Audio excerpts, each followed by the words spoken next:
ये आपके mobile screen पे राधा मोहन सिंह हैं। इनकी कहानी सुनोगे आपका खून खौल जाएगा। ये पूर्वी चंपारण मोतिहारी के 6 बार के जीते हुए सांसद हैं और इनको पूरे भारत में कृषि मंत्री का कार्यभार संभालने के लिए दिया गया था। ये किसान के वेलफेयर के काम करने के लिए चुने गए हुए थे। आइए आज की इस वीडियो में समझते हैं कि आखिर ये मोतिहारी के लिए क्या किए हैं और इनको क्यों मोतिहारी की जनता बार बार जिताते आ रही है। 6 बार के जीते हुए सांसद मतलब लगातार 30 साल से पूर्वी चंपारण मोतिहारी के सांसद की कुर्सी पे विराजमान है। बात करें सांसद के बारे में तो जनता सांसद को इसलिए चुनती है ताकि उनके हक का आवाज संसद भवन में जाके उनका सांसद उठाए और उनके दुख तकलीफ पीड़ा को वो हरने का काम करे। लेकिन बात करें राधा मोहन सिंह के बारे में तो ये 30 साल से लगातार जिस सांसद के कुर्सी पे बैठे हुए हैं उनके गरिमा को धूमिल करते हुए 30 साल में सबसे ज्यादा चुप रहने वाला अगर सांसद का रिकॉर्ड कहीं बनेगा तो वो राधा मोहन सिंह के नाम का ही रिकॉर्ड बनेगा। अगर सांसद के चुप रहने से अगर सिंह निकलता तो राधा मोहन सिंह 12 सिंगा होते। कुछ इस तरीके से ये चुप रहते हैं। पता नहीं भारतीय जनता पार्टी के नरेंद्र मोदी से पूर्वी चंपारण के लोगों को क्या प्यार है कि ये कुछ बोले नहीं बोले, जनता का आवाज उठाएं नहीं उठाएं, लोग ऊपर के नाम पे इनको आज तक यानी कि लगातार 30 साल तक जिताते आ रही है। अब इनके जिताने से लोगों को नुकसान क्या हुआ है वो हम आपको बताते हैं। भारतीय जनता पार्टी की सरकार होने के बावजूद मोतिहारी आप लोगों से बस हम इतना पूछना चाहते हैं, अगर आपके जिला के सांसद जाके संसद भवन में खड़ा होके इस बात को अपने पेट के रास्ते मुंह से निकालेंगे संसद भवन में और बताएंगे कि महोदय जिस तरीके से राजगीर में स्टेडियम को बनाया गया, जिस तरीके से राजगीर को टूरिस्ट प्लेस बनाया गया, उस तरीके से बिहार का एक जिला है बापू धाम मोतिहारी, जो मोतिहारी पूरे दुनिया में बहुत ज्यादा विख्यात है, वहां पे एक गांधी जी के नाम से ही स्टेडियम जरूर खोलना चाहिए जो हमारे देश के स्तर पे बहुत बड़ा पहचान दिलाने के लिए काफी होगा। तब ना स्टेडियम खुलेगा, तब ना यहाँ के बच्चा क्रिकेटर बनेगा, तब ना यहाँ के बच्चों का उज्जवल भविष्य होगा। अरे भाई, आपका सांसद जाके संसद भवन में इस बात को बोलेगा कि पटना के बाद सबसे ज्यादा आबादी आपके शहर मोतिहारी यानी कि राधा मोहन सिंह के शहर मोतिहारी का है, यहाँ पे एक एम्स अनिवार्य है, यहाँ के लोग बीमार होते हैं तो दर दर भटकते हैं, सबसे ज्यादा रेलवे का कंजम्पशन करते हैं, सबसे ज्यादा लोग जाके भीड़ लगाते हैं। तो जिस तरीके से आपने दरभंगा में एम्स के लिए शुरुआत करने का कुछ तो अनाउंसमेंट किया है, जिस तरीके से आपने पटना में अनाउंसमेंट किया है, उस तरीके से मोतिहारी का आबादी पटना के बाद सबसे ज्यादा है मोतिहारी का, तो यहाँ पे एक एम्स का शुरुआत करना चाहिए। यहाँ पे जनता को बहुत ज्यादा जरूरी है। तब न जब संसद भवन में जाके खड़ा होकर बोलिएगा तब एम्स के बारे में सरकार सोचेगी, वहां पे प्रेशर बनेगा और ना एम्स तो कम से कम आईजीएमसी या फिर कोई वर्ल्ड क्लास हॉस्पिटल या फिर हेल्थ सिस्टम मोतिहारी में खुलेगा, जिससे मोतिहारी के लोगों का विकास होगा और यहाँ के लोगों को छोटा मोटा कुछ रोजगार भी मिलेगा। लेकिन ये इस तरीके के चुप सांसद है कि एक शब्द नहीं बोलते हैं। नहीं, आप जाइए उठा के डेटा देखिए, हर जगह का विकास हो रहा है। जाके गया जी देखिए किस तरीके से वहां पे टूरिस्ट प्लेस के तौर पे पूरे गया जी को डेवलप कर दिया गया है। सीतामढ़ी में कुछ इस तरीके से भव्य सीता माता का निर्माण कराया जा रहा है उनके मंदिर का, और वहां पे 800 करोड़ रुपया से भी ज्यादा का पैसा लगा के उसको निर्माण कराया जा रहा है। इतना ही नहीं, जाइए देखिए मुजफ्फरपुर के सांसद किस तरीके के ताकतवर सांसद हैं कि वो अनाउंस करवा लिए हैं कि पूरे मुजफ्फरपुर में 10 जगह पे मेट्रो चलेगा, और ये सच में वहां के सांसद के ताकत को दिखाता है कि किस तरीके के ताकतवर सांसद हैं। इतना ही नहीं, अरे ये इस तरीके के चुप सांसद हैं कि मोतिहारी जो है वो इंटरनेशनल सिटी के तौर पे जाना जाता है। मतलब मोतिहारी के बाउंड्री से सीधे नेपाल बॉर्डर टच करता है, लेकिन उस जगह पे जो हॉट स्पॉट वाला जगह है वहां पे बिहार में 7 जगह एयरपोर्ट कम से कम अनाउंस तो होता है, लेकिन यहां पे भी इसका नाम का जिक्र नहीं होता है कि मोतिहारी में भी एक एयरपोर्ट का शुरुआत किया जाएगा। बस फालतू बात, फालतू बकवास, फालतू जुमला, और जब चुनाव आएगा तो ये फपक फपक के रोने लगते हैं। और तब उसके बाद गेट अप बंद कर दी गई। हमसे कष्ट पहुंचा होगा, व्यक्तिगत काम नहीं किया होगा, लेकिन माननीय सांसद जी, हाथ जोड़ के रिक्वेस्ट कर रहे हैं, हम लोग तो रो ही रहे हैं, आप मत रोइए। आपसे निवेदन करके बस इतना सा बात पूछना चाहते हैं, डिफेंस कॉरिडोर के बारे में कुछ पता है, कुछ आइडिया है? अरे वहीं जहां ब्रह्मोस बनता है, जहां उत्तर प्रदेश में राजनाथ सिंह ने डिफेंस कॉरिडोर का शुरुआत किया, उसके बारे में कुछ आइडिया पता है? मोतिहारी जो है वो नेपाल के बॉर्डर से सटा हुआ है, चाइना से सटा हुआ है, और कभी भी चाइना आंख दिखा सकता है, और जब नेपाल के रास्ते चाइना आंख दिखाने की कोशिश करेगा, उस समय आपको जब जरूरत पड़ेगा इक्विपमेंट्स का, जब जरूरत पड़ेगा सैन्य सामग्री का, उस समय किसको फोन कीजिएगा? दिल्ली, अमेरिका, लंदन, या फिर जाइएगा रसिया से कहने की रसिया आके हमको बचा लीजिए।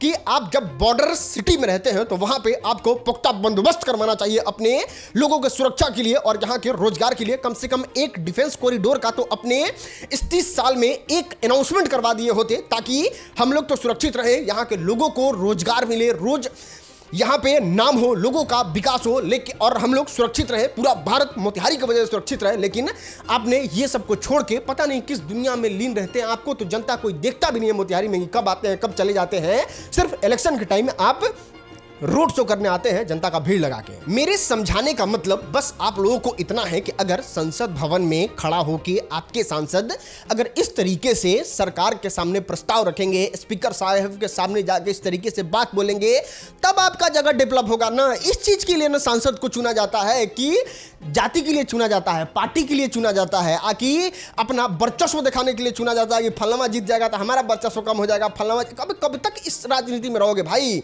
ऐसे मुखर इंसान को चुनो जो इस तरीके के बात को जाके पार्लियामेंट में उठाए, संसद भवन में उठाए, और आपके बच्चों का, आपके घर के लोगों का भविष्य उज्जवल हो सके। तो संसद इसके लिए चुना जाता है, ना कि बकवास बात के लिए जो अभी तक आपके दिमाग में उपज रहा है, अभी तक आपके दिमाग में मौजूद है। चलो वो सब तो फिर भी 1 मिनट के लिए ठीक है, इनके काम के बारे में आपको बताते हैं। ये पूरे 30 साल में किस तरीके से काम किए हैं, ये इनके जीवन का अगर सबसे बड़ा कोई उपलब्धि होगा तो वो होगा मोतिहारी में हमने सेंट्रल यूनिवर्सिटी खुलवा दिया। अगर सेंट्रल यूनिवर्सिटी का आप जाके थोड़ा जांच पड़ताल करने का कोशिश कीजिएगा तो आपको पता चलेगा बिहार के मोतिहारी में जो सेंट्रल यूनिवर्सिटी खुला है वो पूरा का पूरा रेंट के बिल्डिंग में चलता है। आधा तो कोई मोतिहारी में एक बनकट जगह है वहां पे चलता है। थोड़ा सा और रिसर्च कीजिएगा तो पता चलेगा उसका एक सेक्शन जो है वो जिला स्कूल के प्रांगण में चलता है। मोतिहारी में जिला स्कूल है उसके प्रांगण में, और मोतिहारी का ही एक जगह है चांदमारी, वहां पे एक प्राइवेट रेंट के बिल्डिंग में चलता है सेंट्रल यूनिवर्सिटी, जिसका विजुअल्स कुछ इस तरीके का है। आप समझ रहे हैं 30 साल में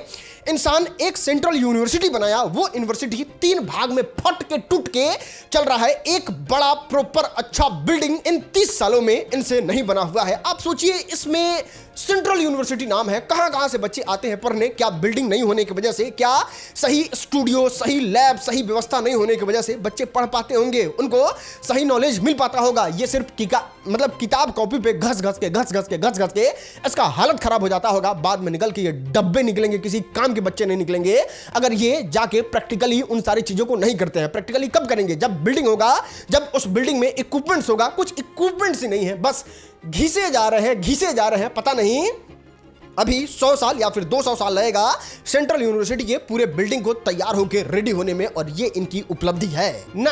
भूतपूर्व कृषि मंत्री जी और किसानों के वेलफेयर करने के लिए बनाए गए मंत्री जी और वर्तमान सांसद जी के पास लोग घिरी काट काट के आज जियान हो गए हैं। बिहार के मोतिहारी के लोगों का प्रथम मुद्दा अगर कोई है तो वो चीनी मिल है, जो साला बंद पड़ा हुआ है। लोग बस इतना चाहते हैं किसी तरीके से उसको चालू करवा दिया जाए, तो इनसे चालू नहीं हो रहा है। अरे चलो ठीक है, बहुत टेक्निकल चीज है, उसमें चालू नहीं हो सकता है। तो जितने दिन से आप मंत्री हैं, जितने बड़े पोस्ट पे हैं, जितना आप वेलफेयर करने के लिए किसानों के आप मंत्री बने हुए थे, अरे आप चाहते तो मोतिहारी की किसी दूसरे जगह पे भी चीनी मिल चालू करवा दिए होते, नया बनवा के।